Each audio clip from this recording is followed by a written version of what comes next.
ಅಮ್ಮ ಹೇಳ್ತಾರೆ ನೇಹಾ ಫಯಾಜ್ದು ಪ್ರೀತಿ ಅಂತೆ. ಅಪ್ಪ ಹೇಳ್ತಾರೆ ಲವ್ ಇಲ್ಲ, ಮದುವೆಯ ಮಾತಿಲ್ಲ ಅಂತ. ತಂದೆಯನ್ನೇ ಕೊಲ್ಲಲು ಹೋಗಿದ್ದ ಮಗನಿಗೆ ನೇಹಾ ಬಲಿಪಶು ಆದ್ಲ. ಲವ್ ಅಥವಾ ಮರ್ಡರ್ ಅಸಲಿಗೆ ಆಗಿದ್ದೇನು? 9 ಬಾರಿ ಚುಚ್ಚಿ ಚುಚ್ಚಿ ಕೊಲ್ಲಲು ಕಾರಣ ಏನು? ಇದೇ ಈ ಹೊತ್ತಿನ ಬರ್ನಿಂಗ್ ಸ್ಟೋರಿ. ಏನಾಯ್ತು ಮಗಳೇ? ನಾನು ರಂಜಿತ್ ಶುರಿಯಾರ್.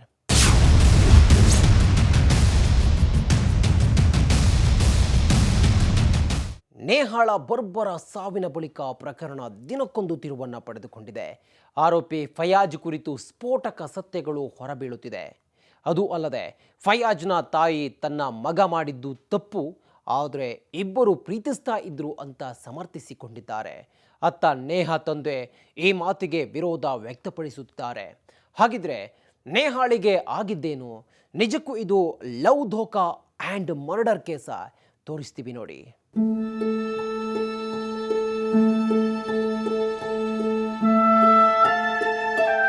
ನೋವು, ಕಣ್ಣೀರು, ಪುತ್ರಿ ಕಳೆದುಕೊಂಡ ಶೋಕ, ಎದೆಯುದ್ದಕ್ಕೆ ಬೆಳೆದು ನಿಂತಿದ್ದ ಮಗಳನ್ನ ಕಳೆದುಕೊಂಡ ರೋದನೆ. ನೇಹಾಳ ಮನೆಯಲ್ಲಿ ಬರೀ ಕಣ್ಣೀರದಾರೆ.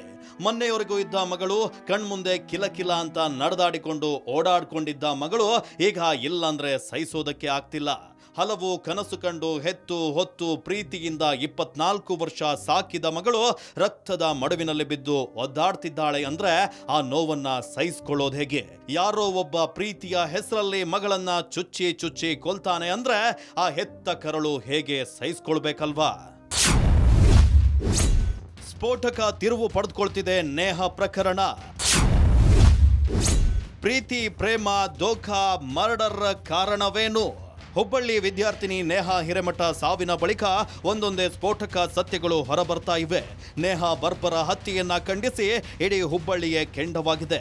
ಮತ್ತೊಂದು ಕಡೆ ಆರೋಪಿ ಫಯಾಜ್ ತಾಯಿ ಮಗನ ವಿಚಾರವಾಗಿ ಕೆಲವೊಂದು ಪಾಸಿಟಿವ್ ಮಾತುಗಳನ್ನ ಆಡ್ತಾ ಇದ್ದಾರೆ. ಹಾಗೆಯೇ ಅವನಿಗೆ ತಕ್ಕ ಶಿಕ್ಷೆ ಆಗಲಿ ಅಂತಾನೆ ಕೇಳ್ಕೊಂಡಿದ್ದಾರೆ. ಇಲ್ಲಿ 2 ವಿಚಾರವನ್ನ ನೀವು ಗಮನಿಸಲೇಬೇಕು. ಯಾವುದೇ ಒಂದು ಕ್ರೈಮ್ ಆಗಲಿ ಅಲ್ಲಿ 2 ಆಂಗಲ್ ಕಹಾನಿ ಇದ್ದೇ ಇರುತ್ತೆ. ಒಂದು ಕೊಂದವನ ಕಹಾನಿ ಆದ್ರೆ ಮತ್ತೊಂದು ಕೊಲೆಯಾದವರ ಕಣ್ಣೀರ ಕಹಾನಿ. ಇದೇ ವಿಚಾರವನ್ನ ನಾವು ನಿಮಗೆ ತೋರಿಸ್ತೀವಿ ನೋಡಿ.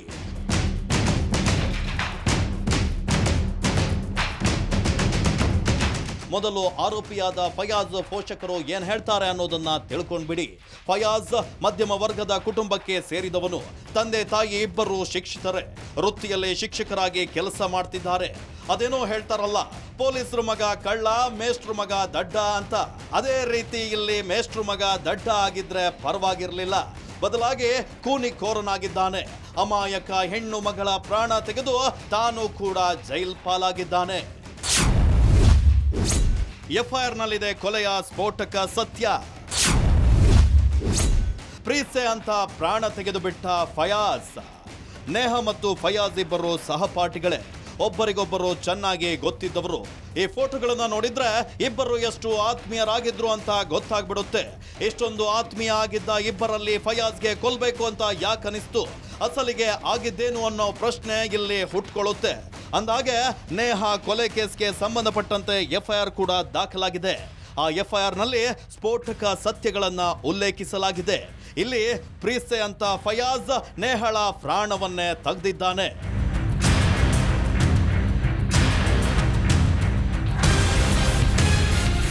ಎಫ್ಐಆರ್ ನಲ್ಲಿ ಇಬ್ಬರು ಜೊತೆಯಲ್ಲಿ ಓದ್ತಿದ್ದ ಸಹಪಾಠಿಗಳು ಅಂತ ಹೇಳಲಾಗಿದೆ. ಅಲ್ಲದೆ ನೇಹಾಳನ್ನ ಪ್ರೀತಿ ಮಾಡುವಂತ ಹಿಂದೆ ಬಿದ್ದಿದ್ದಂತೆ. ಪ್ರೀಸೆ ಅಂತ ಪ್ರಾಣ ತಿಂತಿದ್ದಂತೆ. ಪ್ರಾಣ ತಿಂತಿದ್ದ ಫಯಾಜ್ ಕೊನೆಗೆ ಪ್ರೀತಿ ಹೆಸರಲ್ಲಿ ಪ್ರಾಣವನ್ನೇ ತೆಗೆದು ಬಿಟ್ಟಿದ್ದಾನೆ. ಮೊದಲು ನೇಹಾಳ ಹಿಂದೆ ಪ್ರೀತಿ ಪ್ರೇಮ ಅಂತ ಹಿಂದೆ ಬಿದ್ದಿದ್ದ ಫಯಾಜ್ ಅವರ ಕುಟುಂಬವನ್ನ ಸಂಪರ್ಕ ಮಾಡಿದ್ನಂತೆ. ನೇಹಾಳ ಪೋಷಕರಿಗೆ ಫೋನ್ ಮಾಡಿ ಮದುವೆ ಮಾಡಿಕೊಡಿ ಅಂತ ಬಲವಂತ ಮಾಡ್ತಿದ್ನಂತೆ. ಇದರಿಂದ ಪೋಷಕರು ನನ್ನ ಮಗಳಿಗೆ ನಿನ್ಕಂಡ್ರೆ ಇಷ್ಟ ಇಲ್ಲ, ಇನ್ನು ಹೆಚ್ಚಿನ ವ್ಯಾಸಂಗ ಮಾಡಬೇಕು ಅಂತ ಹೇಳಿದಾಗ ಹತಾಶಗೊಂಡಿದ್ದ ಫಯಾಜ್ 7 ರಿಂದ 8 ಬಾರಿ ಚುಚ್ಚಿಕೊಂಡಿದ್ದಾನೆ ಅಂತ ಎಫ್ಐಆರ್ ನಲ್ಲಿ ಉಲ್ಲೇಖ ಮಾಡಲಾಗಿದೆ. ಕೈ ಮುಗಿದು ಕ್ಷಮೆ ಕೇಳಿದ ಫಯಾಜ್ ತಾಯಿ. ಕಾನೂನಿನ ಪ್ರಕಾರ ಶಿಕ್ಷೆ ಆಗಲಿ ಎಂದ ಹೆತ್ತಮ್ಮ. ಫಯಾಜ್ ಸದ್ಯ ಪೊಲೀಸರ ವಶದಲ್ಲಿದ್ದಾನೆ. ಒಂದ್ ಕಡೆ ನೇಹಾಳನ್ನ ಕಳೆದುಕೊಂಡು ಪೋಷಕರು ಗಳಗಳನ್ನೇ ಕಣ್ಣೀರು ಹಾಕ್ತಿದ್ದಾರೆ. ಇವರಿಗಂತೂ ಈ ಶೋಕ ನಿತ್ಯ ನಿರಂತರ. ಯಾಕಂದ್ರೆ ದೊಡ್ಡವರು ಪುತ್ರ ಶೋಕ ನಿರಂತರ ಅಂತ ಸುಮ್ಮನೆ ಹೇಳಲ್ಲ. ಮತ್ತೊಂದ್ ಕಡೆ ಫಯಾಜ್ನ ಮನೆಯಲ್ಲೂ ಅದೇ ಕಣ್ಣೀರದಾರೆ. ಫಯಾಜ್ನ ಹೆತ್ತಮ್ಮ ಕಣ್ಣೀರು ಹಾಕುತ್ತಾ ರಾಜ್ಯದ ಕ್ಷಮೆಯನ್ನ ಕೇಳ್ತಾ ಇದ್ದಾರೆ. ನೇಹ ಕೂಡ ನನ್ನ ಮಗಳಿದ್ದ ಹಾಗೆ ಅಂತ ನೋವನ್ನ ಉಣ್ತಿದ್ದಾರೆ. ಎಷ್ಟೇ ಆದ್ರೂ ಶಿಕ್ಷಕ ಅಮ್ಮ ಅಲ್ವಾ? ಆ ಸಂವೇದನಾಶೀಲತೆ, ಆ ಹೆತ್ತ ಕರಳಿನಲ್ಲಿರೋ ನೋವು ಉಮ್ಮಳಿಸಿ ಬರ್ತಿರೋದಂತೂ ಸುಳ್ಳಲ್ಲ. ನನ್ನ ಮಗ ಮಾಡಿರೋ ತಪ್ಪಿಗೆ ನಾನು ಕರ್ನಾಟಕದ ಸಮಸ್ತ ಜನರಿಗೆ ನನ್ನ ಕೈ ಮುಗಿದು ಕೇಳ್ಕೊಂಡ್ಸಿರಿ ಸರ್. ನನ್ನನ್ನು ಕ್ಷಮಾ ಮಾಡ್ರಿ. ನನ್ನ ಮಗ ಮಾಡಿದ ತಪ್ಪಿಗೆ ನಾನು ಇಡೀ ಕರ್ನಾಟಕದ ಜನತೆಗೆ ನಾನು ಕ್ಷಮೆ ಕೇಳ್ತೀನಿ. ಹಾಗೆ ನೇಹಾಳ ತಂದೆ ತಾಯಿಯಲ್ಲಿಯೂ ಕೂಡ ನಾನು ಕ್ಷಮೆ ಕೇಳ್ತೀನಿ ಸರ್. ಅದು ನನ್ನ ಮಗಳು ಇದ್ದಂಗೆ ಸರ್. ಅದು ಮಗು ನನ್ನ ಮಗಳು ಬೇರೆ ಅಲ್ಲ, ಆ ಮಗು ಬೇರೆ ಅಲ್ಲ ಸರ್. ನನಗೆ ಅವಳ ತಂದೆ ತಾಯಿಗೆ ಎಷ್ಟು ದುಃಖ ಆಗಿದೆಯೋ ಅಷ್ಟೇ ದುಃಖ ನನಗೂ ಆಗಿದೆ ಸರ್, ನನಗೆ ಮಗುವಿಗೋಸ್ಕರ. ಬಟ್ ನನ್ನ ಮಗ ಮಾಡಿರೋ ತಪ್ಪೇ ಸರ್. ಯಾವ ಮಕ್ಕಳಾದ್ರೂ ತಪ್ಪು ಮಾಡಿದ್ರೆ ಅದು ತಪ್ಪೇ ಸರ್. ಈ ನೆಲದ ಕಾನೂನು ಏನ್ ಹೇಳುತ್ತೋ ಆ ಒಂದು ಕಾನೂನಿನ ಪ್ರಕಾರ ಅವನಿಗೆ, ನನ್ನ ಮಗನಿಗೆ ಮಾಡಿದ ತಪ್ಪಿಗೆ ಅವ್ನಿಗೆ ಏನ್ ಶಿಕ್ಷೆ ಆಗ್ಬೇಕು ಶಿಕ್ಷೆ ಆಗ್ಲಿ ಸರ್ ಅವನಿಗೆ. ಇಲ್ಲಿ ಫಯಾಜ್ ತಾಯಿ ಮತ್ತೊಂದು ಸ್ಫೋಟಕ ಸತ್ಯವನ್ನ ಹೇಳಿದ್ದಾರೆ. ಅದೇನಂದ್ರೆ ಇಬ್ಬರು ಒಬ್ಬರಿಗೊಬ್ಬರು ಪ್ರೀತಿಯಲ್ಲಿ ಬಿದ್ದಿದ್ರಂತೆ. ಈ ಬಗ್ಗೆ ಫಯಾಜ್ ತಾಯಿಗೆ 1 ವರ್ಷದ ಹಿಂದೆಗೆ ಹೇಳಿದ್ನಂತೆ. ನೇಹಾಳೆ ಫಯಾಜ್ನ ನಂಬರ್ ಅನ್ನ ತೆಗೆದುಕೊಂಡಿದ್ಲಂತೆ. ಬಾಡಿ ಬಿಲ್ಡರ್ ಆಗಿದ್ದಕ್ಕೆ ಹುಡುಗಿರು ಹಿಂದೆ ಬಿದ್ದಿದ್ರಂತೆ. ಅದರಲ್ಲಿ ನೇಹ ಮಾತ್ರ ಲವ್ ಮಾಡ್ತಿದ್ಲು ಅಂತ ಫಯಾಜ್ ಅಮ್ಮ ತನ್ನ ಮಗನ ಬಗ್ಗೆ ಹಿರಿಮೆಯ ಮಾತುಗಳನ್ನ ಹೇಳ್ತಿದ್ದಾರೆ. ನೀವು ಒಮ್ಮೆ ಕೇಳಿಸ್ಕೊಂಡ್ಬಿಡಿ. ಅವರೊಬ್ರು ಬಹಳ ಪ್ರೀತಿಸ್ತಿದ್ರು ಸರ್. ಅವರು ನನಗೆ 1 ಇಯರ್ ಬ್ಯಾಕ್ ಗೊತ್ತಿತ್ತು ಸರ್. ಅದು ಹೆಂಗೆ ಅಂತಂದ್ರೆ ಅವನು ಯೂನಿವರ್ಸಿಟಿ ಬ್ಲೂ ಆದ ಸರ್. ಅಲ್ಲಿವರೆಗೂ ಅವನು ಕಾಲೇಜ್ನಲ್ಲಿ ಯಾವ ಹುಡುಗಿ ಸಹವಾಸದೊಂದಿಗೂ ಅವ್ನು ಇರಲಿಲ್ಲ ಸರ್. ಅವ್ನ ಫ್ರೆಂಡ್ಸ್ ಜೊತೆ ಅಥವಾ ಅಷ್ಟೇ ಇರ್ತಿದ್ದ. ಅವ್ನು ಯೂನಿವರ್ಸಿಟಿ ಬ್ಲೂ ಆದಮೇಲೆ ಕ್ಯಾಂಟೀನಲ್ಲಿ ಕೂತಾಗ ಆ ಮಗು ನೇಹ ಬಂದು ಅವಳಾಗಿ ಅವನ ಒಂದು ಫೋನ್ ನಂಬರ್ ತಗೊಂಡು ಆಮೇಲೆ ಅವನ ಜೊತೆ ಕಾಂಟ್ಯಾಕ್ಟಲ್ಲಿ ಉಳ್ಕೊಂಡ್ಲು ಸರ್. ಆಮೇಲೆ ಅವನು ಅಲ್ಲಲ್ಲಿ ಎಲ್ಲ ಕಡೆ ಸನ್ಮಾನ ಆಯಿತು ಸರ್. ಅವನಿಗೆ ಜಿಮ್ ಬಾಡಿ ಬಿಲ್ಡ್ರಲ್ಲಿ ಅವನಿಗೆ ಇದು ಅದ ಸರ್. ಅವ್ನು ಯೂನಿವರ್ಸಿಟಿ ಬ್ಲೂ ಆದಮೇಲೆ ಅವ್ನಿಗೆಲ್ಲ ಕಡೆ ಸನ್ಮಾನ ಆದಮೇಲೆ ನನ್ನ ಮಗ ನನ್ನ ಮನೆಗೆ ಬಂದು, ಮಮ್ಮಿ ನನಗೆ ಎಲ್ಲ ಹುಡುಗಿಯರು ನನ್ನ ಫ್ಯಾನ್ಸ್ ಆಗಿಬಿಟ್ಟಿದ್ದಾರೆ. ನಾನು ಯಾರೊಬ್ಬರ ಜೊತೆನೂ ಮಾತಾಡ್ತಿರ್ಲಿಲ್ಲ. ಬಟ್ ನನ್ನ ಹುಡುಗಿಯರು ಬಂದು ನನ್ನ ಹತ್ರ ಬಂದು ನನ್ನ ಕಡೆ ನನ್ನ ನಂಬರ್ ಕೇಳಿ ನಾನು ಕಾಲ್ ಮಾಡ್ತಿದ್ದಾರೆ. ಅದರಲ್ಲಿ ನೇಹ ಅನ್ನೋ ಹುಡುಗಿ ನಾನು ತುಂಬ ಹಚ್ಕೊಂಡ್ಬಿಟ್ಟಿದ್ದಾಳೆ. ನನ್ನ ಭಾಳ ಲೈಕ್ ಮಾಡ್ತಾಳೆ ಮಮ್ಮಿ. ಅವಳು ನನ್ನ ಲವ್ ಮಾಡ್ತಾಳೆ. ಬೇಡಪ್ಪ, ಬೇಡ ಲವ್ ಅದು ಏನು ಬೇಡಪ್ಪ ನೀನು. ಹೆತ್ತವರಿಗೆ ಹೆಗ್ಗಣವು ಮುದ್ದು, ಕೂಡಿದವರಿಗೆ ಕೋಣನು ಮುದ್ದು ಅನ್ನೋ ಗಾದೆ ಮಾತು ಇದೆ. ಈ ಕೇಸ್ನಲ್ಲಿ ಅದೇ ಆಗಿರೋದು ನೋಡಿ. ಈ ತಾಯಿಗೆ ಮಗನ ಮೇಲೆ ಅದೆಷ್ಟು ಪ್ರೀತಿ ಇತ್ತು, ಅದೆಷ್ಟು ಕಾಳಜಿ ಇತ್ತು ಅನ್ನೋದು ಮೇಲ್ನೋಟಕ್ಕೆ ಗೊತ್ತಾಗುತ್ತೆ. ತಾಯಿ ತನ್ನ ಮಗನನ್ನ IAS ಮಾಡುವ ಕನಸನ್ನ ಕೂಡ ಕಂಡಿದ್ರು. ಆದ್ರೆ ಮಗ IAS ಮಾಡುವಷ್ಟು ಒಳ್ಳೆ ವಿದ್ಯಾರ್ಥಿಯಾಗಿರ್ಲಿಲ್ಲ. ಯಾಕೆ ಗೊತ್ತಾ? ಸದ್ಯ ನೇಹಾಳನ್ನ ಮರ್ಡರ್ ಮಾಡಿ ಜೈಲ್ ಪಾಲಾಗಿರೋ ಫಯಾಜ್ ಹಿಂದೆ ತನ್ನ ತಂದೆಯನ್ನೇ ಕೊಲ್ಲಲು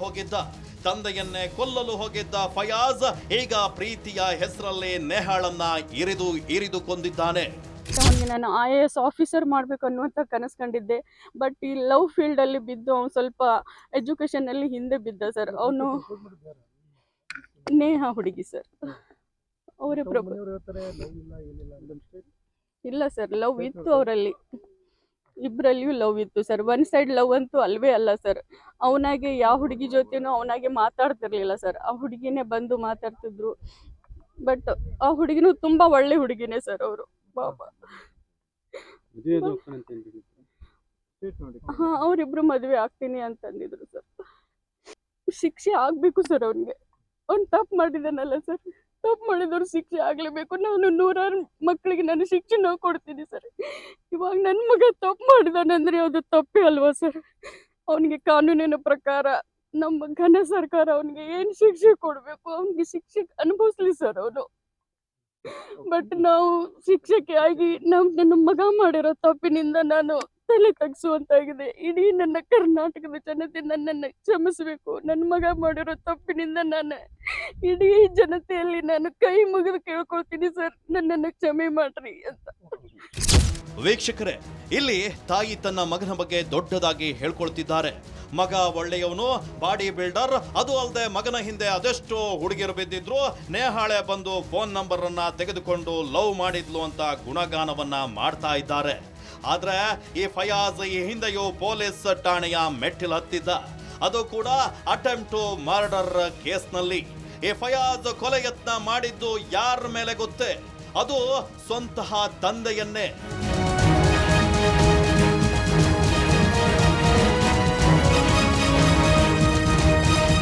ಫಯಾಜ್ ಆಸ್ತಿ ವಿಚಾರಕ್ಕೆ ತಂದೆಯ ಮೇಲೆಯೇ ಹಲ್ಲೆ ಮಾಡಿದ್ದ. ಮಗನ ಕೃತ್ಯದಿಂದ ಸವದತ್ತಿ ಪೊಲೀಸ್ ಠಾಣೆಗೆ ಬಂದು ಫಯಾಜ್ ತಂದೆ ಬಾಬಾ ಸಾಹೇಬ್ ದೂರನ್ನ ನೀಡಿದ್ರು. ಮಗನಿಂದ ನನಗೆ ರಕ್ಷಣೆ ಕೊಡಿಸಿ ಅಂತ ಠಾಣೆಯ ಮೆಟ್ಟಿಲೇರಿದ್ರು ಎನ್ನಲಾಗ್ತಾ ಇದೆ. ಆಸ್ತಿ ವಿಚಾರವಾಗಿ ತಂದೆಯನ್ನೇ ಕೊಲ್ಲಲು ಹೋದವನು ಪ್ರೀತಿ ವಿಚಾರವಾಗಿ ಅಸಹಾಯಕ ನೇಹಳನ್ನ ಇರಿದು ಕೊಂದಿದ್ದಾನೆ. ಈ ವಿಚಾರವನ್ನ ಫಯಾಜ್ ತಾಯಿ ತುಟಿ ಬಿಚ್ಚಿಲ್ಲ. ಇದೇ ಕಾರಣಕ್ಕೆ ನಾವು ಹೇಳಿದ್ದು ಕೂಡಿದವಳಿಗೆ ಕೋಣ ಮುದ್ದು, ಹೆತ್ತವಳಿಗೆ ಹೆಗ್ಗಣ ಮುದ್ದು ಅಂತ.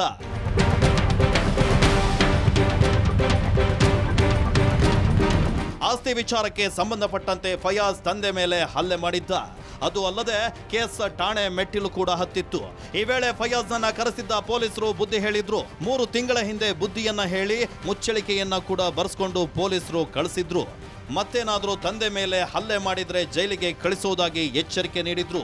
ತಂದೆ ತಾಯಿ ಜಗಳದ ನಡುವೆ ತಾಯಿ ಪರವಾಗಿ ನಿಂತು ಫಯಾಜ್ ಜಗಳವಾಡಿದ್ದ. ಗಂಡ ಹೆಂಡತಿ ಮಕ್ಕಳಿಗೆ ಜಗಳವಾಡಬೇಡಿ ಅಂತ ಪೊಲೀಸರು ಬುದ್ಧಿ ಹೇಳಿ ಕಳಿಸಿದ್ರು. ಅಮ್ಮನ ಮುದ್ದಿನ ಮಗ ಆಗಿದ್ದ ಫಯಾಜ್ ಈಗ ನೇಹಾಳನ್ನ ಇರಿದುಕೊಂಡು ಜೈಲ್ ಪಾಲಾಗಿದ್ದಾನೆ.